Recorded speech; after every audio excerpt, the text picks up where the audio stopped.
अज्ञानतिमिरान्धस्य ज्ञानाञ्जनशलाकया चक्षुरुन्मिलितं येन तस्मै श्रीगुरवे नमः। श्रीचैतन्यमनोभीष्टं स्थापितं येन भूतले स्वयं रूपगदा मह्यं ददाति स्वपदान्तिकं। वन्देऽहं श्रीगुरो श्रीयुतापदकमलं श्रीगुरून् वैष्णवांश्च श्रीरूपं साग्रजातं सहगणा रघुनाथान्वितं तं सजीवं साद्वैतं सावधूतं परिजनसहितं कृष्णचैतन्यदेवं श्रीराधाकृष्णपादान् सहगणा ललिता श्रीविशाखान्वितांश्च। नमो ओं विष्णुपदाय कृष्णपृष्ठाय भूतले श्रीमते भक्तिवेदान्त स्वामिन्निति नामिने। नमस्ते सारस्वती देवे गौरवाणी प्रचारिणे निर्विशेष शून्यवादी पाश्चात्यदेशतारिणे। वाञ्छाकल्पतरुभ्यश्च कृपा सिन्धुभ्य एव च पतितानां पावनेभ्यो वैष्णवेभ्यो नमो नमः। हे कृष्णा करुणा सिन्धो दीनबन्धो जगत्पते गोपेश गोपिका कान्त श्रीराधाकान्त नमोऽस्तुते। तप्तकाञ्चन गौराङ्गी श्रीराधे वृन्दावनेश्वरी वृषभानुसुते देवी प्रणमामि हरिप्रिये। जय श्री कृष्ण चैतन्य प्रभु नित्यानंद श्री अद्वैत गदाधर श्रीवासादि गौर भक्तवृंद। हरे कृष्णा कृष्णा कृष्णा हरे हरे, हरे Ram Ram Ram Hare Hare. Hare Krishna. I have great pleasure to welcome participants on behalf of ISKCON Chennai for this 8th-day session of Bhagavad Gita as it is certificate course. Today we shall be talking about chapter 8 entitled Attaining the Supreme. So as we were discussing yesterday, we were from the chapter 7 onwards, we are discussing directly Lord Krishna, his qualities, his relationship with his devotees and such details. So chapter 7 onwards up to chapter 12, it is considered as the treasure contained in the treasure box of Srimad Bhagavad Gita. So today the Lord is talking about how to attain him. So basically the focus will be on how we leave the body at the end of our lifetime. So Krishna would call it as Prayana Kale. So now, as the chapter starts, Arjuna is asking a few questions and Krishna is giving the replies. We will see them one by one. So first Arjuna is asking, what is Brahman? These were words that were used by Krishna in the previous chapter, in the concluding shloka in chapter 7. So arising from that, these questions are asked. So Krishna is saying Brahman means the eternal soul. So our soul is actually called Brahman. Krishna is Parabrahman. Para means higher than. So Krishna is super soul or Parama Atma. We are Brahman. Krishna is Parabrahman. So he is also asking what is Adhyatma. And Krishna replies, it is the eternal nature of the soul. Going forward, we will understand what is the eternal nature. Briefly speaking, the eternal nature of the soul is to find happiness by serving. So the soul attains its perfection when it starts serving the perfect person who is Krishna himself. So serving Krishna is actually the eternal nature of the soul, which makes the soul completely happy and satisfied. What are fruitive activities or karma? This is Arjuna's question. Krishna replies, action pertaining to development of material bodies in living beings. In other words, the soul has an eternal nature, but when it performs certain actions, it develops material bodies. So basically, when we identify ourselves as independent of Krishna, then we get material bodies. And then as we go on acting in that consciousness, we get more and more material bodies. So this is how entanglement happens. So karma is the process by which the souls have got entangled in this material world. When we destroy all our karma by doing pure devotional service, we are ready to go back to Krishna. So we should realize all kinds of karma, whether good or bad, they are both bad because they lead to getting more material bodies. But the soul is happiest when it has its own spiritual body, which is its constitutional nature. And the next question is, what is Adi Bhuta? And Krishna replies, that is a ever-changing material manifestation. So we are all having bodies, material bodies, and we are living in a material world. So the whole thing is called Adi Bhuta, which means the dead aspect of creation. Apart from the souls, the entire creation is dead. Only the souls make it appear alive. So that part of the nature, excluding the souls, it is called Adi Bhuta, which is ever-changing material manifestation. This is controlled by Durga Devi, who is Krishna's external energy. Next question, Adi Daiva, which is, the answer is, it is a universal form of the Lord. We have seen the Virat Rupa. I will show you that slide next. It includes even the Devatas like sun, moon, etc. The entire background of material creation. Adi Bhuta is the what we see, the manifest part. Adi Daiva is what you don't see, the unmanifest form to our material eyes. That is the Adi Daiva, which is Krishna himself having a universal form who is completely controlling the material nature. And Adi Yajna is called the Lord of Sacrifice. So he is the super soul, he is sitting in every heart. So Adi Yajna is the Paramatma. Now you can see Adi Daiva is also Bhagavan, who is the background of material nature. Adi Bhuta is also the external energy of Krishna.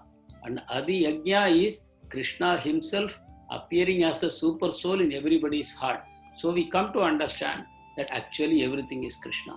And the eternal soul, the first item, Brahman, that is also Krishna, but his part and parcels. We are all tiny part and parcels of Krishna. So this is Adi Daiva, the universal form of the Lord, which includes everything. So he is the one who is making everything happen. He is the one who is in complete control. He is the controller of the entire material nature.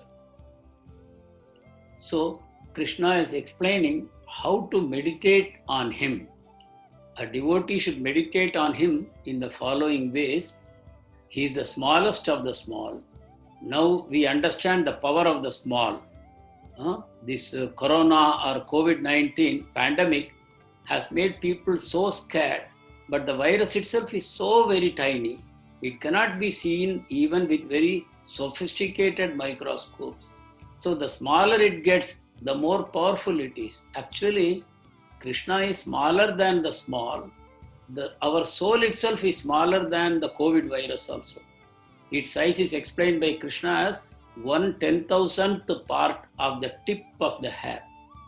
And Bhagavan is inside that soul also.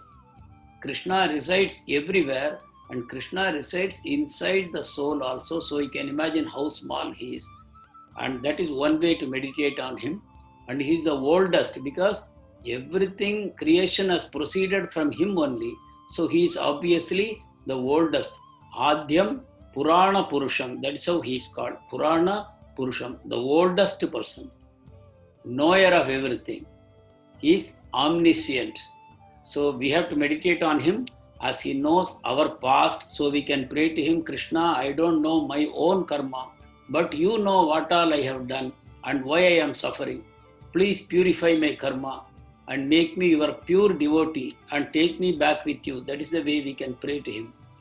And he is the supreme controller, as we already discussed. Adi Bhuta, Adi Daiva, both are him only.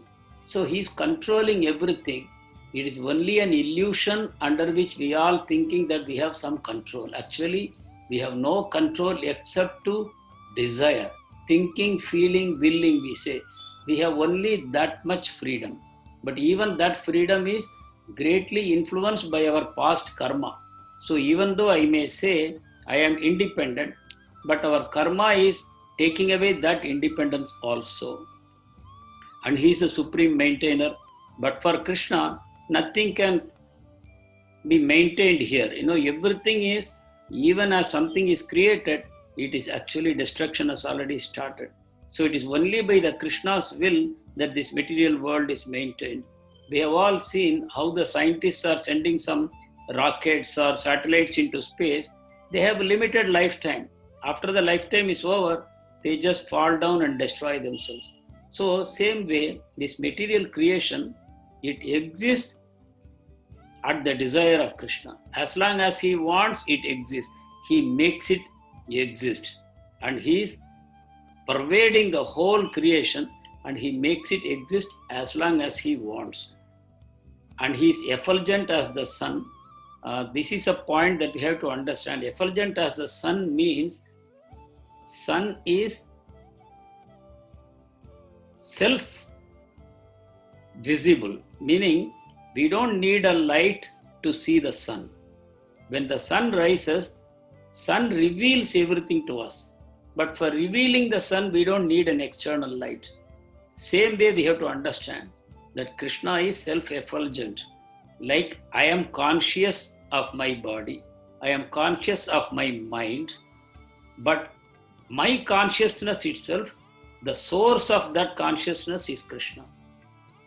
So he is the original consciousness from which we are getting our consciousness. So basically it is Krishna who lights up everything. But for understanding Krishna, we don't need any light at all. So this is the way we have to understand his self-effulgence, like the sun. And he is beyond the darkness of ignorance. We are all assuming that we are the bodies, and we are assuming our designations. I am Indian, I am American, I am Pakistani, I am Hindu, I am Christian, I am tall, I am dark. All these things are coming out of the darkness of ignorance. So, but Krishna is beyond the darkness of ignorance. The three gunas are called, even though Tamoguna is called darkness, but even Rajoguna and Sattvaguna are also darkness, maybe not as thick as Tamoguna. But Krishna is beyond all the three gunas. So we should meditate on Krishna as one who is beyond the three gunas. And we would also like to go beyond the gunas. As long as we are influenced by the gunas, we remain in this material world. As we go beyond the gunas, we become eligible to enter the spiritual world, where we can have the perfect personal association of Lord Krishna. Inconceivable. Inconceivable means we are all subject to the limitations of our mind, our intelligence. So beyond that, we cannot understand anything. What our senses, mind and intelligence reveal, only within that we can conceive. But Krishna is beyond our senses, mind and intelligence. So we cannot conceive of him except when he himself willingly allows us to conceive of him, which he does only to his pure devotees. So anyone who is not a pure devotee, whatever understanding he has of Krishna is actually wrong. Because unless Krishna will reveal, we can never understand him. And he is beyond material nature and material perception. So this is so we are supposed to meditate on Krishna. Oftentimes people start debating whether Krishna did something right or wrong, whether Krishna was right in killing Karna, or he was right in killing Jarasandha. The various questions people raise, whether this is moral, why Krishna did, why he married 16,000 women, why did he have Ras Leela with unmarried women. All these ideas come to us when we assume Krishna as a human being like us. But actually, if you see all these points, you will realize actually he's not a human being at all. It is only out of his causeless mercy that he comes to us as a human being, and he allows us to love him and to develop a relationship with him. That is actually his mercy. But when we start finding fault with him and criticize him, that is actually our defect. And we do bhakti basically to overcome these defects. So whenever people raise some questions about Krishna, your immediate reply should be, you have to first understand that Krishna is God, he is not a human being. And finally, he is always a person. Krishna is always a person. This is something that we should all understand, that he is not a formless something. Krishna is to be always meditated upon as a person. Now we will chant this shloka together. Bhagavad Gita, chapter number 8, shloka number 5. Antakale cha mameva smaran muktva kalevaram yah prayati samadbhavam yati nasti atra samsayaha. Again, antakale cha mameva smaran muktva kalevaram yah prayati samadbhavam yati nasti atra samsayaha. Translation: and whoever at the end of his life quits his body, remembering me alone, at once attains my nature. Of this there is no doubt. Nastya atra samsayaha means there is no doubt at all. So the Supreme Lord is speaking to us, but he also adds for emphasis that this is complete truth. There is no doubt. What is that doubt? What is that point he is making? When we die, and at that time we remember Krishna and leave our body, then we go back to Vaikuntha or Goloka.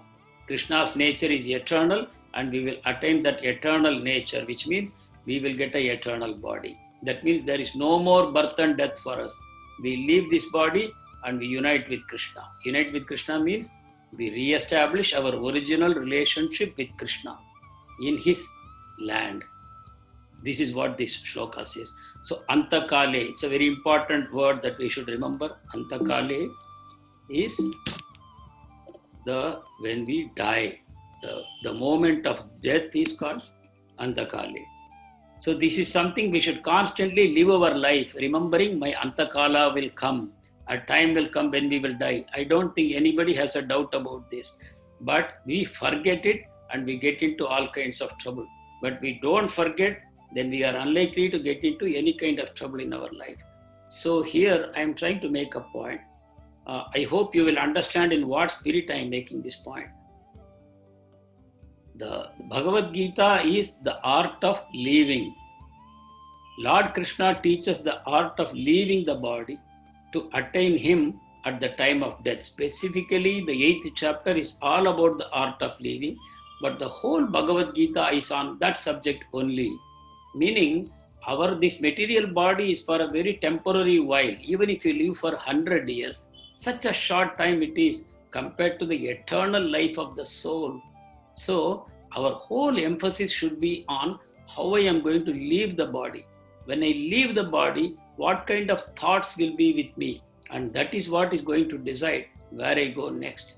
So, art of living is to learn and practice the art of leaving the material body so as to gain a spiritual body permanently. So art of living is to basically remember that I have to die one day. I have to start preparing for it now. That preparation, full guidance is available in Bhagavad Gita, and you should also have a spiritual master who will guide you on your day-to-day problems, and then you are ready to proceed towards Krishna. Human birth has only this one purpose. If anybody teaches you that human birth is for enjoying this material world, your senses, your intelligence, or whatever assets that God has provided you, this birth is actually meant for enjoying it, then they are misguiding you and they are harming you. Harming you means they are harming your soul. And actually you are the soul only. You are not the deha. So if somebody helps your deha to enjoy, they are actually not serving your dehi. So this is the point we should remember. The birth of our human form of life has only this one goal, that we should not be born again. So focusing on sensuality, wealth and power, etc., we will miss this rare chance. And then we shall be doomed for an unending cycle of birth and death. Again we will die, again we will take a material form, again we will die. This will happen to us. So let us remember The art of living and art of leaving are both the same. Once you know the art of living, you know how to live in this world. And then you can actually experience true happiness by your detachment. Because when you know that you are going to leave, you don't develop any attachments. Supposing you are traveling in a train, you know the train is meant to take you to some place. Train is not your home. In the train there will be so many people sitting with you. Whenever their station comes, they will get down, or somebody will get into the train at the intermediate stations, but you are just waiting for your station to come, and you will also leave. Will you try to make the train your home? So this is how we should understand. Once we know that we have to leave, then we are not going to plan too much on how to live here.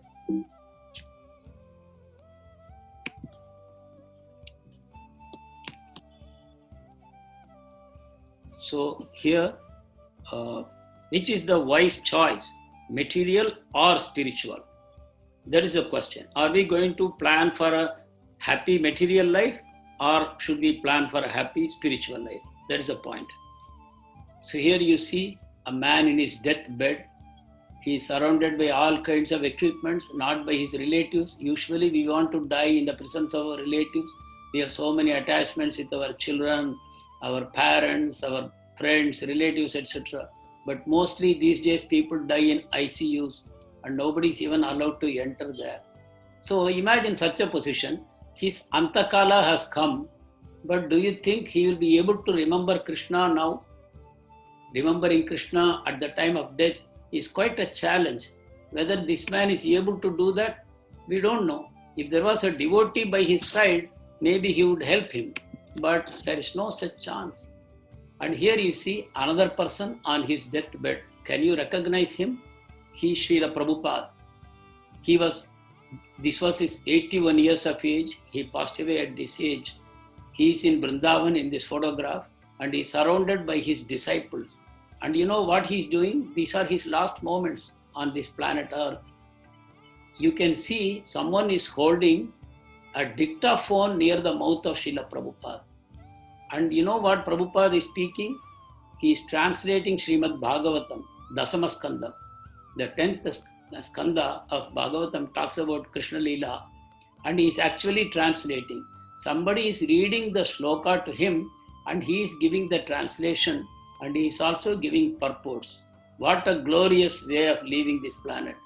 Even at the time of death, he is translating, and his mind is fully alert, fully conscious. He is not in some hospital ICU. He is fully conscious, and he is also conscious of Krishna completely. He is not distracted by some other topic in his mind. That's why he is able to give such clear, pinpointed purports to Bhagavatam, which is even today available to us. When somebody asked him, Srila Prabhupada, is there anything more that you want to tell us now that your departure is near? Prabhupada said, no, I don't have anything more to tell you, because whatever I want to tell you, I have put them in your books. Please apply yourself to my books, and then you will know everything. That is why ISKCON books are so very special. So this is Srila Prabhupada in the last moments dictating Srimad Bhagavatam purports. So can you guess where he has gone now? That is the question. Obviously, because he remembered Krishna in his last moment, he went back to Krishna. There is no doubt about it. So constant remembrance of Krishna is a natural thing for devotees. You don't have to remind a devotee in the last moment that, oh, now you remember Krishna. There is no need, because all his life he is remembering Krishna. And a devotee can automatically return to Krishna when the death happens. How glorious is the life of a devotee of Krishna? Because he is guaranteed that at the end of the life he can go back. Furthermore, what Krishna says that at the last moment, if you remember me, you will come back to me. But he has given a concession for his devotees who are constantly remembering him. He says, if you have constantly remembered me, at the last moment, even if you are lying in a coma, or if for some reason you are not able to remember me, I will present myself before you. I will personally come and take you back with me. This is Krishna's promise. It is in Varaha Puran, where Krishna says that My devotees don't have to worry about remembering me at the last moment. What a great facility he has given. Here in this picture, we are seeing Gajendra, who at the end of that life itself, Krishna saved him from a crocodile, and then he gave him a four-handed farm and he took him back to Vaikuntha. In the second picture, you are seeing Tukaramji, who in the very same body, he mounted on the Garuda, which came to take him, and he left to Vaikuntha. And in the third picture, what we have tried to show you is Dhruva Maharaj, who is also received by the representatives of Lord Vishnu in a Vimana. At the same time, his mother, who only guided him to perform tapasya to Lord Vishnu, she also got a chance to go back to Vaikuntha. So like this, devotees are guaranteed of going back to Krishna at the end of the lifetime. We have to just go on remembering him while we are conscious. When we die, Krishna will take care of us. So, the normal activity of any living being is eating, sleeping, mating, and defending. These are the four activities that everybody is engaged in. But we have to question ourselves, is this the way I want to live? These are the four things that animals are also doing. They are eating, they are sleeping, and they are mating, reproducing, and they are defending themselves from enemies. But is this the way I want to lead my life? Or is my human life something special? This is something we have to question ourselves. We should realize that human birth is specially meant for the one goal of returning to Krishna. There is no other goal. And here we see natural calamities. Either there is a flood or a volcanic eruption or a storm or tornadoes. Why do these problems keep happening in this world? The reason is these are karmic reactions. Either we have individual karma, we also have collective karma. The whole society, the whole humanity is doing a lot of karma which is not desirable. Today we have factory slaughterhouses where animals are grown in large numbers and they are also butchered day after day. We are also distributing liquor on such a large scale. Large number of people are consuming liquor. And if you see abortions, millions are happening on a day-to-day basis. We are killing the babies in the womb. So these are all very powerful karma. So collective reactions can come to the society. This COVID pandemic itself is a massive karmic reaction. Sometimes you see a tsunami or a volcanic eruption or a huge destruction caused by storms. These are all reactions. When we live our life as a sacrifice, then our existence gets purified.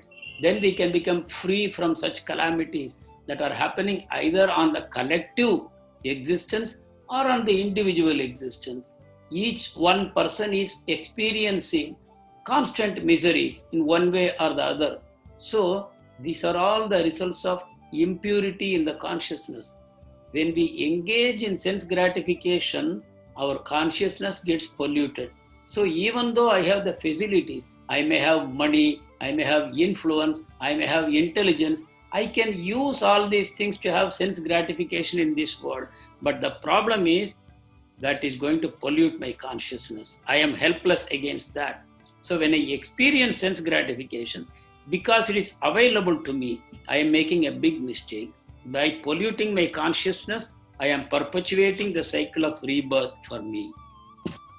So the point is, whether I have the facility or not, I should stay away from sense gratification. I should focus my mind on Lord Krishna. We have another shloka here. Bhagavad Gita, 8th chapter, 7th shloka. Very, very important shloka. Tasmat sarveshu kaleshu mam anusmara yudhyacha mayyarpita mano buddhir mame vaishyasi asamshayaha. Once again. Tasmat sarveshu kaleshu mam anusmara yudhyacha mayyarpita mano buddhir mame vaishyasi asamshayaha. Therefore, Arjun, you should always think of me in the form of Krishna, and at the same time carry out your prescribed duty of fighting. With your activities dedicated to me and your mind and intelligence fixed on me, you will attain me without doubt. So, tasmat, therefore, sarveshu kaleshu, at all times, mam, me, Krishna says, anusmara, constantly remembering, yudhyacha, fight. So this is a advice for all of us. Yudhya, for him, he was a kshatriya and battling was his duty, his dharma. He was doing it. For us, as a family person, as a parent or a spouse or an employee of an organization, these are all our various duties which we have to perform. But anusmara yudhyacha, constant remembrance of Krishna should be there side by side. This has to be practiced. So what is the art of living? We have to practice remembering Krishna even while we are performing our duties. Both should happen hand in hand. If I say, no, I will not do my duty, I will only remember Krishna, it is not possible. Srila Prabhupada assures you, until you have attained that complete maturity of detachment, you cannot remember Krishna all the time. So Krishna is giving you this wonderful concession that just remember me in the background of your mind as a constant remembrance, and then you fight. Arjuna had to fight a battle. Is it possible that Arjuna can do some Krishna bhajan or kirtan and the war will take place automatically? No. His life is in danger and he has to also conquer by killing the enemies. So he has to focus on the war. But then how does he think of Krishna? Arjuna is conscious that this battle is for Krishna. He is not fighting the battle for himself. That is the difference. Duryodhana is fighting the battle for himself, so he cannot remember Krishna. He will be thinking about whether I am going to win this war or I am going to lose this war. His mind is going to be always meditating on that. How can he meditate on Krishna? So anyone who acts selfishly in their life, they cannot follow this instruction of Krishna, Mam Anusmara Yudhyacha. But for Arjuna, who is surrendered, he actually doesn't want to fight this war. But Krishna tells him, I want this war, Arjun, and this is your duty. I want you to fight. So for him, he is fighting only for Krishna. Same way, if our life is going to be led only for the pleasure of Krishna, Anusmara is automatically done. All our activities, we have to circle them around Krishna only. We have to make Krishna the center of our life. If any activity does not have Krishna in the center, we should not do that activity. It is as simple as that. So let us remember these few words. Sarveshu kaleshu, at all times. Mam, myself, means Krishna's form. Anusmara yudhyacha. If you do that, you will come back to me. This is what Krishna's assurance. So this is not a very difficult thing. We should try to organize our life around remembering Krishna. So this Anusmara, thinking constantly, is the key word we have to take from here. God is the ultimate beauty, not a formless person. This point I wanted to focus you all, because here Krishna is saying, think of me. So thinking of Krishna is not a problem because Krishna is so very beautiful. Krishna's beauty has been described by so many saints and through so many scriptures. We have to just read them and try to remember him. Or we can take the darshan of his beautiful deity form in the temples or in the pictures. By constantly focusing on the beautiful form of Krishna, we can easily develop love for him and prepare ourselves to go back to him at the end of this lifetime. For those people who think God is formless, there is no way they are going to meditate on God. So this instruction of Krishna is impossible for those people who believe God as formless. They cannot practice this instruction. But fortunately for us, we have Krishna's beautiful form which we can always meditate upon. Here is an example of someone who constantly remembered Krishna. He was an emperor, nothing less, Ambarish Maharaj. In one of our earlier classes, I mentioned his name, but I did not give details.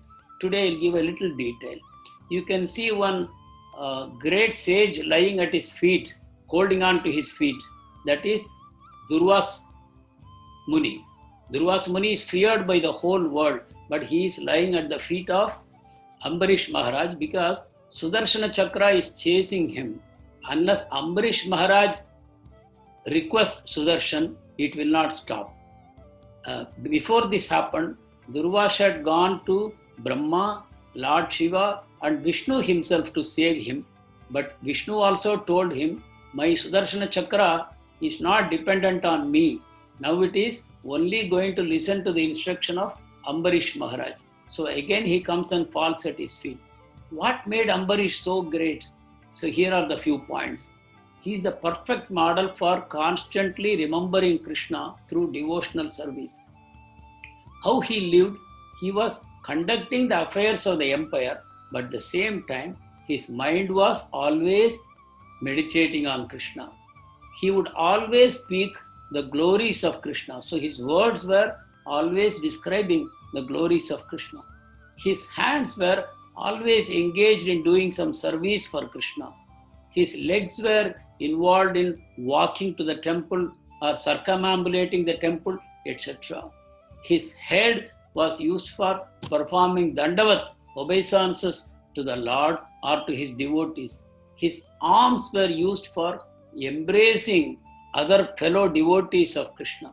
His nose were used for smelling the flowers that were offered to Krishna, the Krishna's nirmalyam. Same way the tongue was used in tasting the prasadam of Krishna. In this way, his whole life was lived for Krishna. His karma indriyas and his jnana indriyas, the senses of gathering knowledge, the senses of working, they were all absorbed in Krishna. His mind and intelligence were surrendered to Krishna. So no wonder Krishna considered Ambarish a very special devotee. So Sudarshana Chakra chased Durvasa, but finally Ambarish Maharaj was so humbled, he begged Sudarshan, please don't embarrass me like this. A great sage is falling at my feet. Please cool yourself and don't attack him anymore. And then immediately Sudarshana became quiet.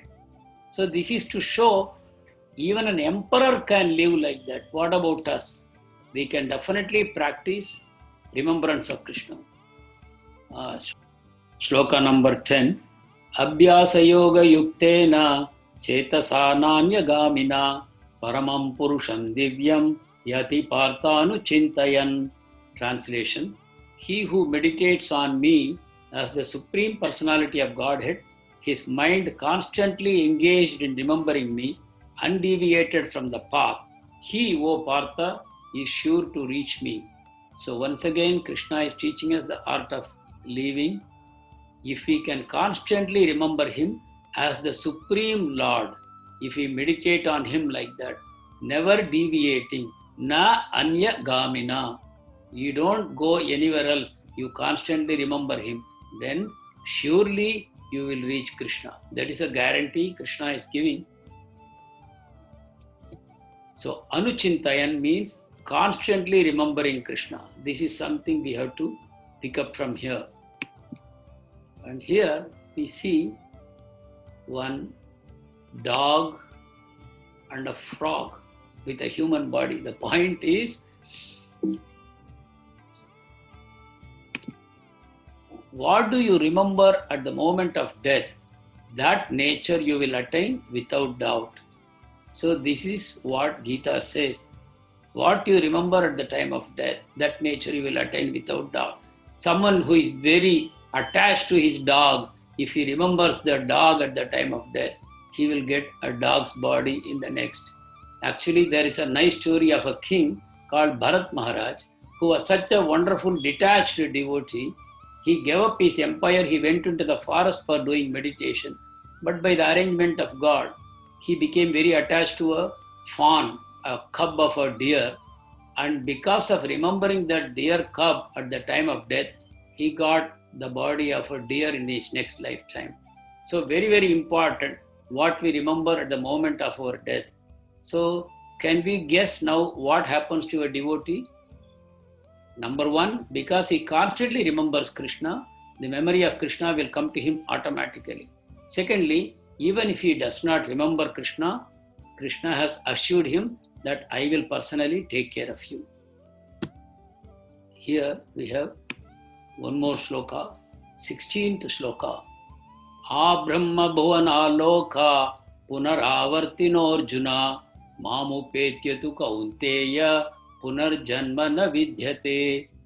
Again, Abrahma bhuvana loka punaravartino arjuna mamupetyatu kaunteya punarjanma na vidyate. After attaining me, the great souls who are yogis in devotion never return to this temporary world which is full of miseries because they have attained the highest perfection. So here Krishna is saying, even if you become Brahma, one day you will have to die. From the ant to Brahma, everyone has to die someday. Ant may have a short life, Brahma has a much longer life, but still both of them will die and they will return to this temporary world. Punar avartino, coming back is the problem for all of us in a new body which is again subject to death. But Krishna says, great souls who attain to me, they don't come back. That is the perfection of life. They return to me permanently. They don't ever come back again. They don't get rebirth again. This is the assurance of Krishna. So, we will see a little about Brahma. Krishna is going to explain. From Lord Brahma to the humble ant, all will meet with death. Our universe is called Prithviloka. So everyone here has to die one day. Brahma has a very, very long life. How long it is, we will see now. A Brahma's day is called a Kalpa, one day, that consists of 1000 yuga cycles by human calculation. His night is also another 1000 yuga cycles. Like this, he lives for 100 years. One yuga cycle means Satya, Treta, Dwapara, Kali Yuga. 4 yugas put together, one yuga cycle. Like that, he lives for 1000 yuga cycles, that is one day. One night is again 1000 yuga cycles, at which time he goes to sleep. Again, he wakes up. Like this, he lives 100 years. By our earthly calculations, it is 311 trillion 40 billion years. This is the duration of Brahma's life. And every time Brahma goes to sleep, all the souls go into unmanifest state. And when Brahma wakes up again, all the souls come into being again. That way, everything is getting destroyed and rebuilt every time Brahma goes to sleep. Of course, apart from this, we are also leaving our bodies every maximum 100 years. There is so every day there is pralaya. Lot of people are dying, lot of people are also getting birth into this world. So this world is full of coming and going, constant birth and death. So our aspiration to achieve Brahma's birth is also not very intelligent because the soul is eternal. In the life of an eternal soul, even 1000 Brahmas is nothing at all. This is what we should realize, and we should start planning for a life of eternity in an eternal body. Now we have understood Brahma's body is also not eternal. So our life is full of these 4 problems. The moment we take birth in a material world, birth, old age, disease and death, we have to encounter. So we have to constantly meditate on how I can overcome these problems. So what is the solution? Krishna gives, this is coming in the 13th chapter of Bhagavad Gita. Janma, not Janta, Janma, Mrityu, Jara, Vyadi, Dukkha, Dosha, Anudarshanam. That means every day of our life, every moment of our life, we should constantly remember birth, old age, disease and death will happen to everyone in this material world. I should constantly remember that. Krishna says that is actually knowledge. True knowledge is to know that I am born, one day I will die, I will encounter old age and disease as long as I am in this material world. So there is always these 4 kinds of suffering. I cannot escape from this. We are not talking about being pessimistic. Actually, this is being most optimistic. That is, I have an eternal soul, but I have a temporary body. This is the mismatch we are facing. This doesn't make us pessimistic. We are actually most optimistic because we are looking for a permanent body matching our permanent soul, which Krishna is offering to us. If you go to a hardware shop and you ask them, please give me a dozen mangoes, he will say, sorry, I don't have. You cannot tell him, you are a pessimistic fellow. Mangoes should be definitely available here. I will search in your shop. Are we going to get it? He will say, no, no. If you want mangoes, you see there is a shop opposite. There's a fruit shop. You go and ask him. You say, no, no, I will look here only. That is a mistake. Same way, this world is called Martya Loka. This is the world of birth and death. Here we should not look for happiness. This is what Krishna is advising us. Krishna says, your permanent happiness is available with me. Plan to come back to me, to the spiritual world. I am showing you how. So the correct solution is, while we live here, instead of trying to enjoy, we should constantly remember that this is a temporary place for me. And here we are showing you Mahavishnu, who is the origin of all creation. When he breathes out, you can see so many globes are surrounding him. Each of them is an universe. All the universes come out of him when he breathes out.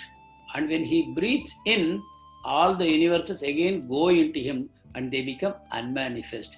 So the manifestation and unmanifestation of all the universes happen from the body of Mahavishnu.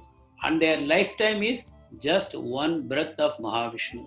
So now we know where is Brahma in comparison to Mahavishnu, and where are we in comparison with Brahma. So he is the original source of creation when he breathes out, and destruction when he breathes in. That is the duration of existence. Here is a 15th shloka of 8th chapter. Mamupetya punarjanma dukkhalayama shashvatam napnuvanti mahatmanaha samsiddhim paramam gata. Again, Mamupetya punarjanma dukkhalayama shashvatam napnuvanti mahatmanaha samsiddhim paramam gataha. After attaining me, the great souls who are yogis in devotion never return to this temporary world which is full of miseries, because they have attained the highest perfection. So Krishna is calling his devotees as Mahatma, and he is calling this world as Dukkha Alayam Asashvatam. Sashvatam means eternal. Asashvatam means nothing in this world is permanent. Everything is constantly changing. Everything produced is getting destroyed. Everything destroyed is getting reproduced, like that. And it is Dukkha Alayam. It is a collection of miseries, nothing else. Even the happiness we experience in this world is only a seed for the next misery. Our happiness, because we enjoy sense gratification, that becomes the seed for our next misery. So this world, Krishna gives the name Dukkha Alayam. And Krishna is most competent to give this name because he created this world. Like we just now discussed, you go to a hardware shop and you ask for mangoes. That is not optimism, that is foolishness. Similarly, if you are looking for happiness in Dukkha Alayam, then we are actually fools. Krishna has called it clearly Dukkha Alayam. He has created this world for suffering, and we are looking for happiness. Like looking for water in a desert. Water exists. Desert also exists, but water is not found in the desert. Water can be found in another place. So look for water in desert is a mistake. So same way Krishna is telling, Mahatmas, they come back to me by doing bhakti, and they don't come into this Dukkhalayam Ashashvatam once again. So this is the way we should also live our life. We have to remember Krishna and go back to him. So Dukkhalayam is something we should remember.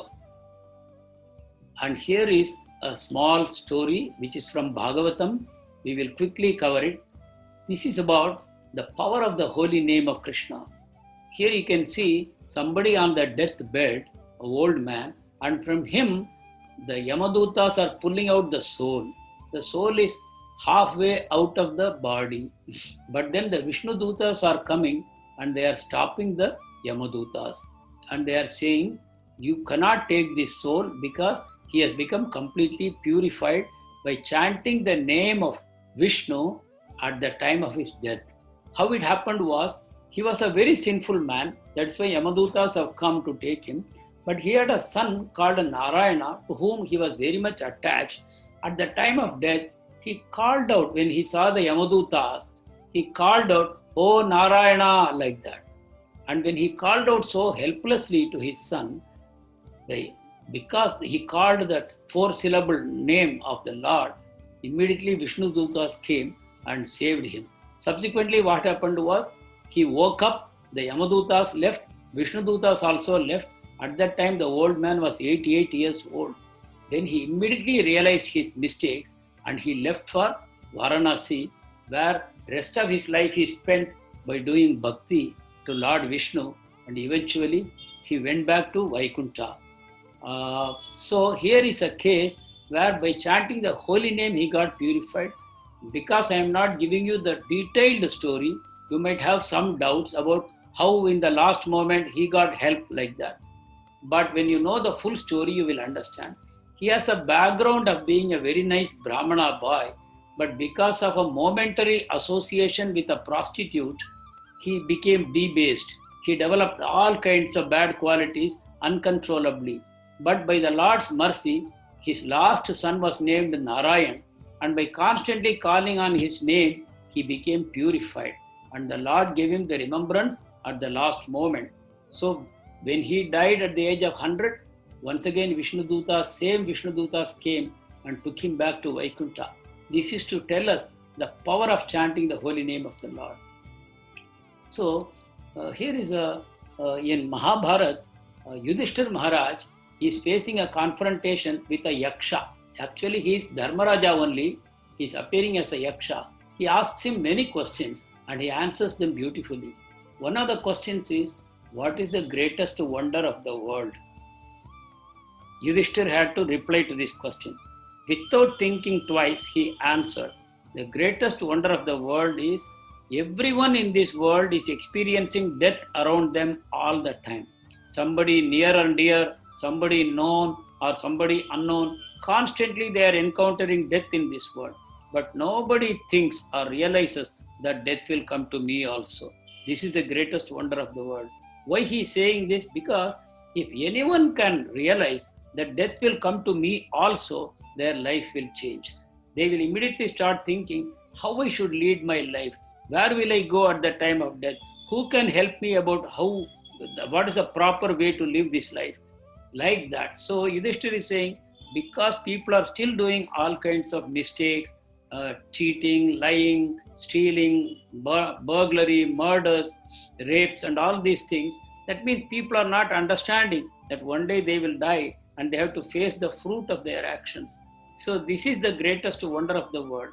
A devotee of the Lord constantly remembers him, and that way he is able to prepare himself for his next life. How yogis and jnanis attain the supreme, these are details fortunately a devotee need not know.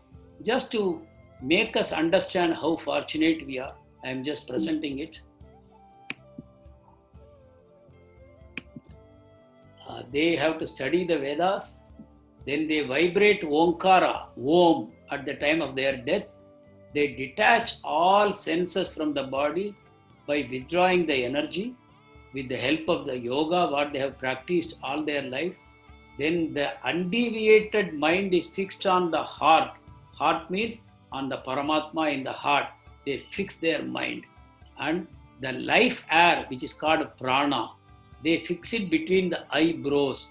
So the mind is fixed in the heart on the Paramatma. The prana is fixed between the eyebrows, and actually the prana will leave through the eyebrows. That is why they are fixing the prana there. And then they have to remember Krishna in full devotion. Then what happens? If he is a jnani, he attains Brahman. Brahman is the undifferentiated effulgence of Krishna from which this material world has been created. They will merge in that undifferentiated Brahman. And the yogi can transfer himself to any spiritual planet or a material planet of his choice. And a devotee naturally will go back to Krishna in Goloka. So for a devotee, all these processes are not required. He doesn't have to engage in this dry mechanical process. We read about it in our sixth chapter on Dhyana Yoga, that this is a mechanical process of controlling the mind and senses and the prana and the body. By completely controlling them, you are going to focus your mind on the Paramatma within. But for a devotee, because his senses are only engaged in serving the Lord all the time, he doesn't have to do any mechanical processes like this. Pranayama, asana, pratyahara, these are not required for a devotee. So the perfection of human form of life is to return to Krishna.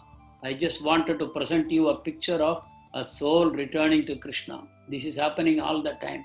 Any devotee who has lived a pure life, he reaches Goloka and see how Krishna is receiving him. Now this devotee in the arms of Krishna has got back his spiritual body. Just as everyone you see in this picture, they all have their spiritual body. There is no separate soul inside them. There is no distinction of body and soul in them. Same thing applies to the cows and calves you see here. So everyone in the spiritual world has no distinction of body, soul with them. And they are completely absorbed in loving and serving Krishna. So misery is something unknown in Vaikuntha. There, people don't walk, they only dance. People don't speak, they only sing. And the water is pure Amrita.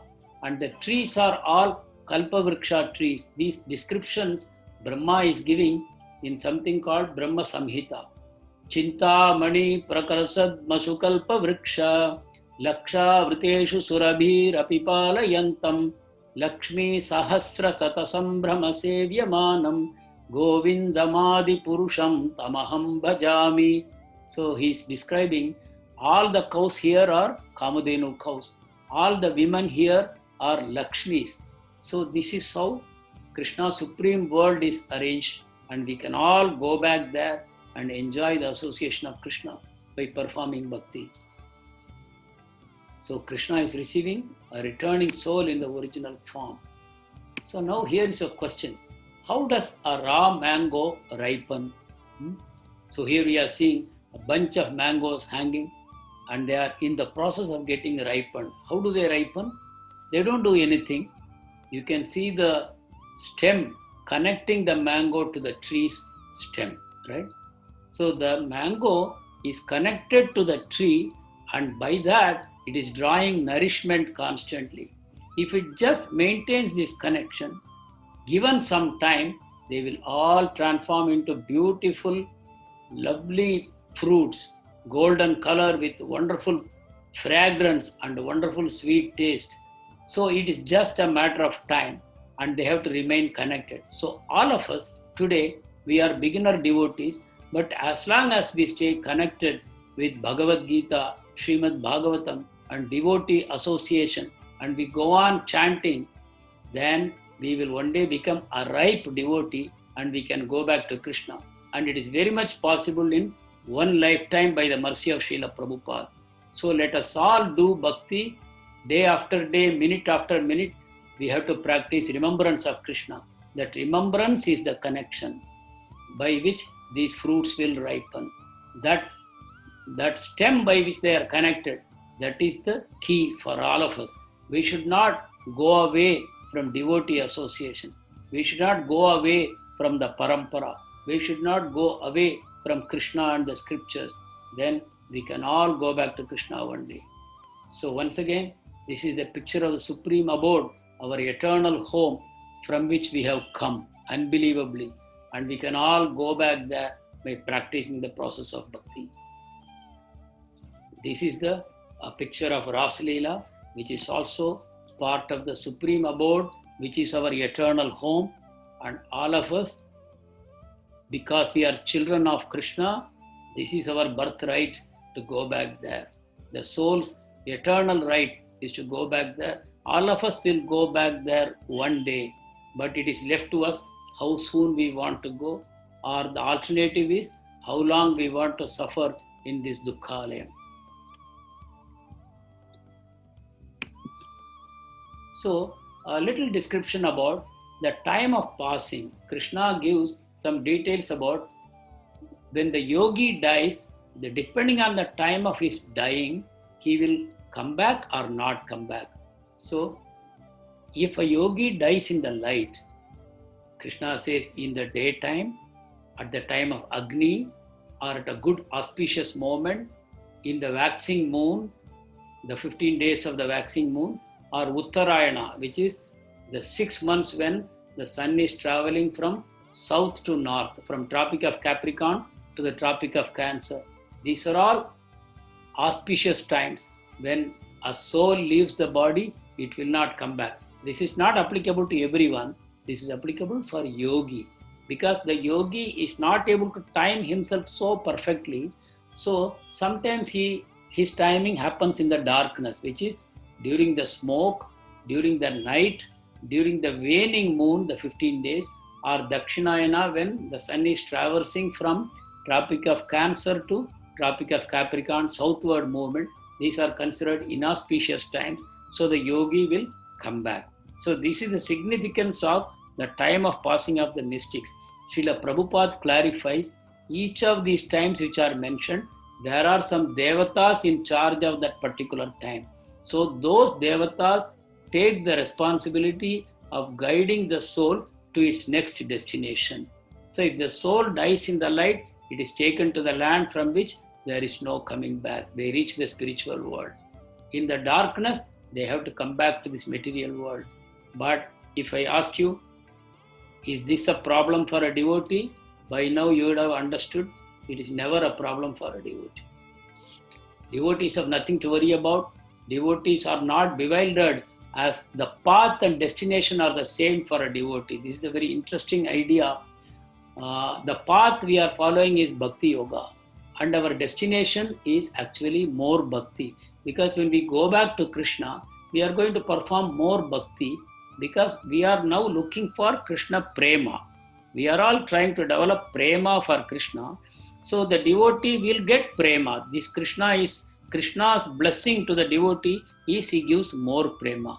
So when we eventually go back to Krishna in Goloka, we are going to continue our Bhakti, and our Prema is going to constantly expand. So for a devotee, there is no separate path and destination. He has started doing Bhakti now. He is going to do increasingly more and more Bhakti, and more Krishna Prema he is going to get.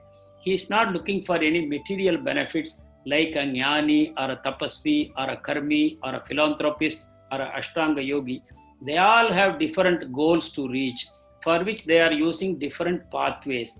But for a devotee, he starts loving Krishna and he starts performing Bhakti. And by performing Bhakti, one day he goes back to Krishna. So this is the clear distinction between a devotee and other transcendentalist people. They have a path and they have a destination. They have to follow the path perfectly, and one day they will reach the destination.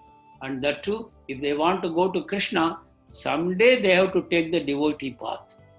Even though they may be Jnani, Tapasvi, Karmi, unless they come to the devotee path one day, they cannot reach Krishna.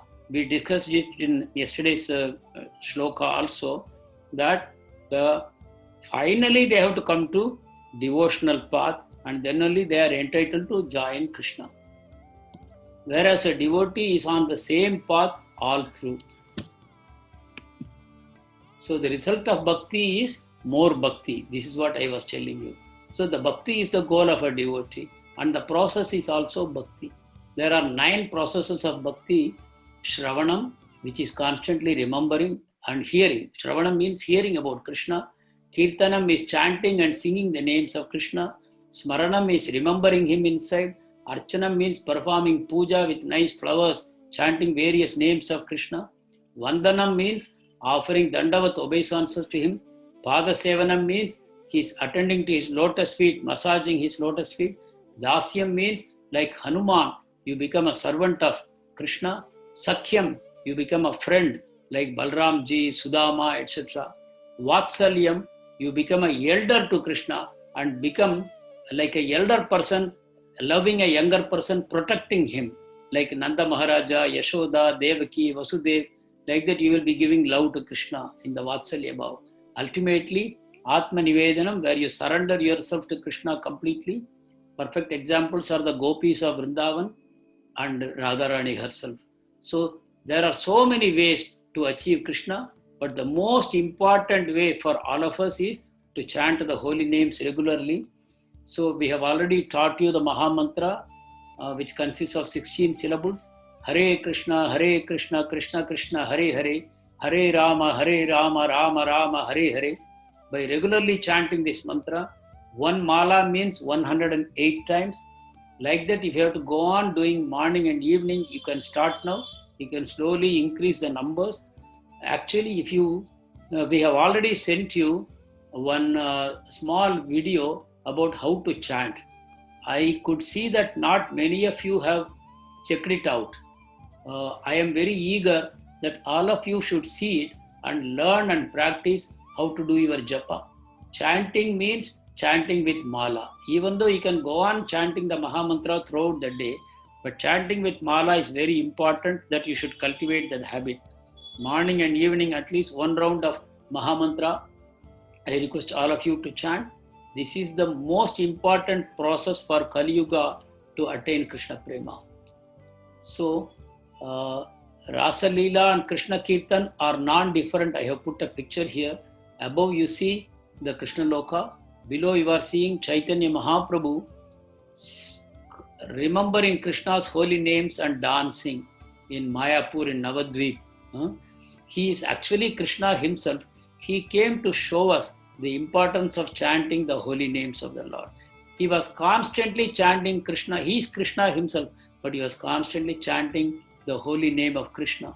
So there is no difference when we chant the holy name of Krishna with feeling. Krishna appears in our heart, and then we are in a position to enter into the pastimes of Krishna. Even though our body may be sitting here in this material world, our soul can enter into Krishna Leela by constantly chanting the holy names. So this is very, very important for all of us to chant the holy names with the full understanding that there is no distinction between the names and forms of Krishna. He is absolute. Ata Sri Krishna Namadi na bhaved grahyam indriyaihi sevo mukhehi jihvado swayam eva spuratyadaha, which means even though we don't understand how Krishna's name and form are not different, we have to go on chanting carefully with attention.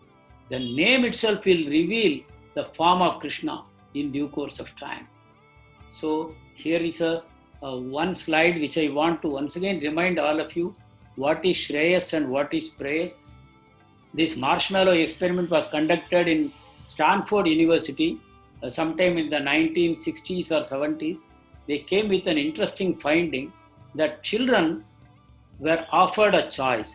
Either you take one chocolate now or you wait for 15 minutes, we will give you a handful of chocolates. And the researchers were observing them. They found out that 90% of the children, they opted for one chocolate. Some of them picked up immediately. Almost most of them picked up the one chocolate immediately. They did not even want to know how many chocolates they will get after half an hour or 15 minutes. But some children waited, but after some time, they also could not resist. They took the one chocolate. But very few children waited till the end and they collected the handful of chocolates. This research threw up many interesting findings. 20 years later, the researchers came to find out what happened to the children. So those children who had the power to resist the temptation for just 15 minutes, they had a hugely successful life. They had stable marriages, they had very good education, they were well balanced in their life, they enjoyed very good health, their relationship with the people was very good, they were getting promotions and doing well in life, etc.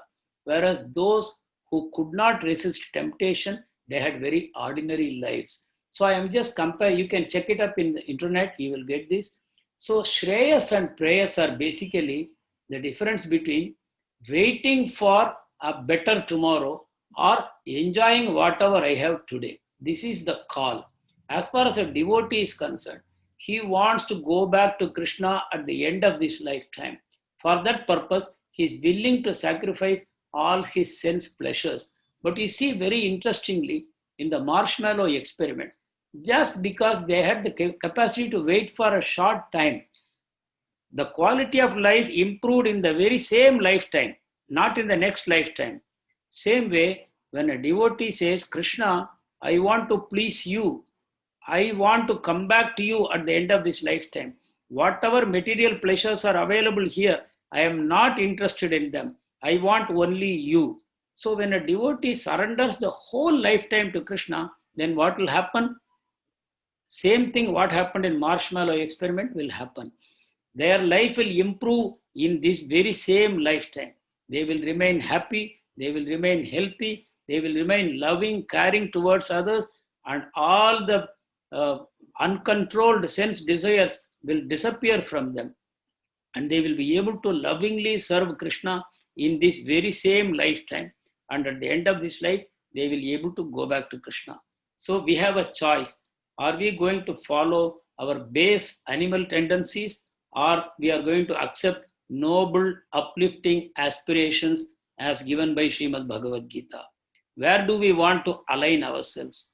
So that is the question I want to leave you with as we end this today's session. Let us take the blessings of Srila Prabhupada. Here you see a whole lot of books arranged here. I request all of you to at least get a copy of Bhagavad Gita as it is from ISKCON, and you can start reading it. It will throw tremendous light for you on what we have been missing all along and how we have to change our lives from now onwards. Let us chant the Maha Mantra once and let us close the day. Thank you very much. Hare Krishna, Krishna Krishna, Hare Hare, Hare Rama, Rama Rama, Hare Hare, Hare Krishna.